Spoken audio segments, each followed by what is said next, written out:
నంద్యాల జిల్లా బనగానపల్లెలో ఉద్రిక్తత చోటు చేసుకుంది.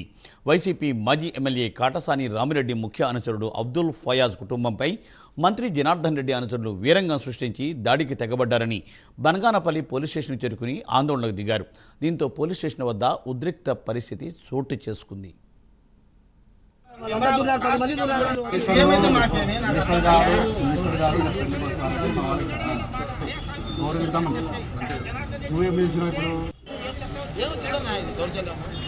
రౌండ్ తిరిగినట కెమెరా వాళ్ళ ఇంటి తీసినామంట వచ్చి ఓపెన్ చేసినా తప్ప ఏం లేదు దాంట్లో. మా ఇంట్లో తప్ప ఏం లేదు. ఖచ్చితంగా వెళ్ళిపోతున్నారు. నా కొడుకు చేసుకోవాలంటే నువ్వు వైఎస్ఆర్ పార్టీలో వస్తే చేస్తా లేకపోతే లేదు అని ముందే కండిషన్ పెడుతున్నాయి. అట్లా జనార్దన్ రెడ్డి ఇండ్లు ఉంటే నువ్వు ఏం చెప్తావో చెప్పు, లేకుండా ఏం చెప్తావో చెప్పు సార్ అంటే అప్పుడు అంతా తీసినాడు. చూస్తే ఏం లేదు, నా ఇండ్లు తప్ప ఏం లేదు దాంట్లో. ఇప్పుడు ఏం చెప్తావు సార్ అంటే బుర్రు పని స్టార్ట్ చేసుకుని వెళ్ళిపోతున్నాడు ఆయన.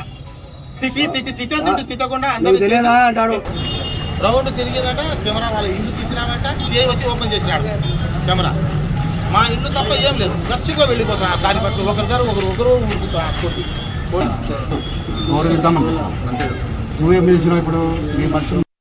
రేపు నా కొడుకు పెళ్లి ఉంది, 16 నికా ఉంది, 17 వలిమా ఉంది. ఈరోజు జోడే ప్రోగ్రాం.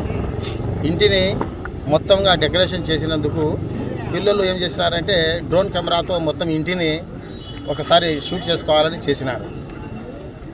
మా ఇంటి పక్కనే కొంత దూరంలోనే జనార్దన్ రెడ్డి గారి ఇల్లు కూడా ఉంది.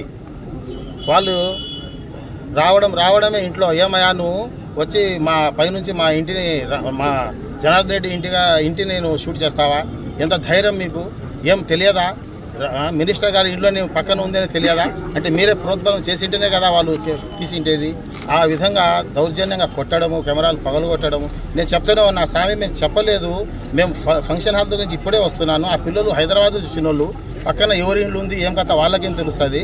అయినా మా ఇండ్లు మాత్రమే షూట్ చేసినారు. కావాలంటే మీరు ఓపెన్ చేసి చూసుకోండి. సీఏ గారు రావడమే సీఏ గారు కూడా వచ్చి నిదానంగా మాట్లాడి అయ్యా కెమెరాలు తేండి, నేను చూసిన తర్వాత పరిష్కారం చేస్తామని అంటే ఇంత సమస్య వచ్చేది కాదు.